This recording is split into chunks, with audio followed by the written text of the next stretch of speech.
Hey everyone, welcome back to another Explainer. Today, we're diving straight into one of the absolute most transformative eras in history, a time that literally rewired the destiny of the Indian subcontinent. We're talking about the Indian Renaissance, and specifically, those massive socio-religious reform movements of the 19th and early 20th centuries. These movements didn't just, tweak a few rules here and there. They came together into this incredible, powerful catalyst that completely dragged society out of a dogmatic slumber and sparked modern India's national awakening. It's just a fantastic story of intellectual rebellion and real social courage. Let's get into it. Okay, let's dive into this. Here's our roadmap for today. We'll start with why these reform movements began in the first place, look at the religious awakening, and explore the responses across different faiths. Then we'll shift gears into the social crusades, specifically the fight for women's rights and the battle against caste, before wrapping up with the overarching legacy of the era.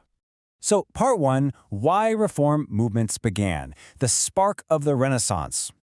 Before any actual political independence movement could even think about taking root, Indian leaders realized something crucial. Social regeneration was absolutely necessary. You just can't build a modern, forward-thinking nation on a foundation of outdated, restrictive social practices, right? Which brings us to the big question. Why did these reform movements pop up specifically in the 19th century? What exactly was the trigger for this massive shift from deeply entrenched traditions to, rationalism and modern education? Well, we're basically looking at a perfect storm of catalysts here. First off, British rule heavily exposed Indians to Western education, science, and rationalism. And that spread of English education, it ended up creating this brand new, highly educated middle class that suddenly started questioning the status quo. They were reading up on Enlightenment ideas, things like equality, liberty, and reason. At the exact same time, Christian missionaries were launching some pretty sharp criticisms at orthodox practices like sati, child marriage, and the caste system. And the result? Instead of just accepting the critique, Indian reformers were pushed to look inward. They decided to take charge and reform their own society from the inside out. All right, moving on to Section 2, Religious Awakening and Reform, Purifying the Faith. So this newly educated middle class quickly realized that social evils were, unfortunately, often justified using religion. So their goal wasn't to throw religion out the window, but rather to apply a rational approach to purify their faith. They wanted reform, not total rejection. And it's actually wild to see how rapidly these movements emerged among Hindus. It kicks off in 1828 with the Brahmo Samaj, founded in Calcutta by Raja Ram Mohan Roy, who, by the way, is rightly called the father of the Indian Renaissance for his huge push toward monotheism and rational religion. Fast forward to 1867, the Prathana Samaj gets founded by Atmaram Pandaran, with a heavy focus on women's upliftment. Then, by 1875, Swami Dayananda Saraswati sets up the Arya Samaj, and in 1897, Swami Vivekananda establishes the Ramakrishna Mission. And this brilliantly illustrates just how diverse their ideological approaches really were. On one hand, you've got the Arya Samaj with their powerful motto, "Back to the Vedas." They firmly believed the ancient Vedas were infallible, so they focused strictly on monotheism and totally rejected idol worship. But then, on the exact opposite end of the spectrum, you have the Ramakrishna Mission. Their guiding principle, service to man is service to God. They directly link deep spirituality with tangible social action, healthcare, and universal brotherhood. So, two very different paths, but both were absolutely aimed at awakening the masses. It's also super important to mention specific initiatives under the Arya Samaj, like the Shuddhi movement. This was an effort aimed at reconverting folks who had left the Hindu faith. But beyond that one initiative, the Arya Samaj was putting in massive work on the ground. They fiercely opposed untouchability and the whole concept of caste being determined by birth. Plus, they established DAV schools and colleges, brilliantly intertwining modern education with a real sense of self-confidence. Next up, Section 3, Reforming Other Faiths, Responses Across Communities. Now, this wave of modernization definitely wasn't limited just to Hinduism. Muslim, Sikh, and Parsi communities were all simultaneously trying to modernize, but crucially without losing their unique cultural identities. Within the Muslim community, for instance, we see two very distinct responses. Sir Syed Ahmad Khan noticed that Muslims were lagging behind in government employment, so he took a distinctly modernist approach with the Aligarh movement, really pushing for scientific Western education. Conversely, you have the Deoband movement, founded in 1866 by Muhammad Qasim Nanotavi and Rashid Ahmad Gangohi. They took a more conservative path, championing a traditional Islamic revival that focused purely on classical religious education.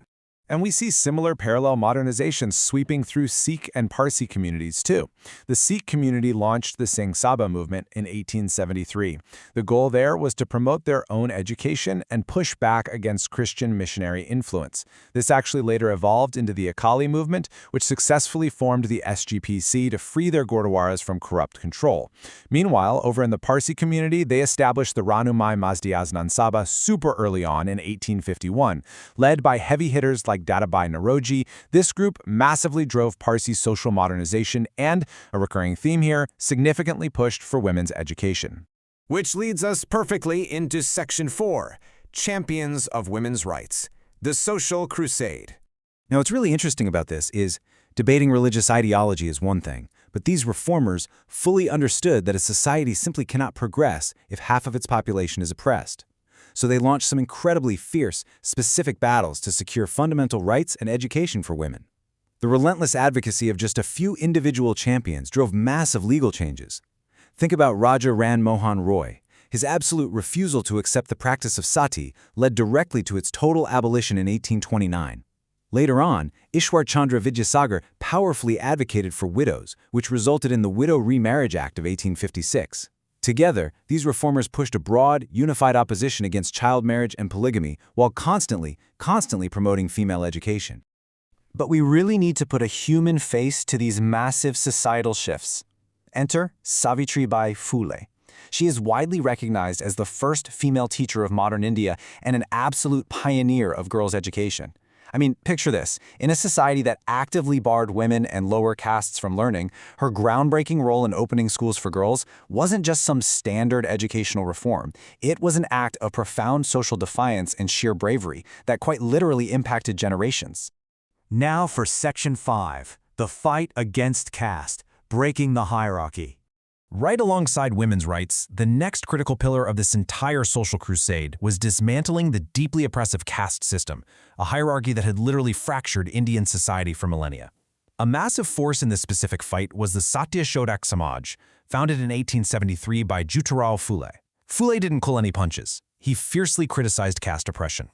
But he didn't just write about it from afar. He built an organization specifically dedicated to the actual, tangible upliftment of lower castes, pushing hard for education for everyone and relentlessly fighting for true social equality on the ground. Meanwhile, down in Kerala, this fight took on a deeply spiritual resonance under Narayana Guru. He was driven by this incredibly powerful motto, one caste, one religion, one God for mankind. By distilling the entire human experience down to that one singular truth, Narayana Guru actively fought against the rigid caste discrimination of his region. It created this massive push for universal equality that didn't just stay in Kerala, but resonated all across the country. Finally, Section 6, the legacy of reform, the foundation of modern India. As we start to wrap up, we really have to examine the dual-sided legacy of all these movements.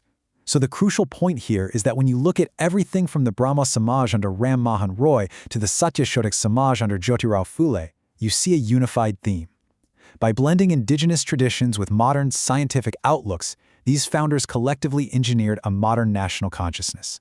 Basically, they gave Indians the self-respect and the intellectual foundation needed to eventually stand up and demand independence. However, to truly understand this era, we've got to be objective and look at its limitations too. As revolutionary as these reforms absolutely were, they were heavily urban-centric. They were mostly confined to the educated middle classes. The vast majority of India lived out in villages, and honestly, those rural areas remained largely unaffected by these grand debates. The leadership itself was also pretty elite and intellectual. And perhaps the biggest reality check, despite their absolute best efforts, caste issues persisted. The eradication of those deep-rooted social hierarchies remained unfortunately incomplete. Which leaves us with this final, kind of provocative thought. The pioneers of the 19th and early 20th centuries envisioned a society built entirely on rationalism, equality, and universal brotherhood. And they achieved incredible, literally society-altering legal and educational milestones. But when you look around at society today, you really have to ask yourself, are the social reforms that started back in the 19th century truly complete? Or is the Indian Renaissance actually a continuous, unfinished project that now falls on us to carry forward? Something to think about. Thanks for joining me on this explainer. Keep learning, and I'll catch you next time.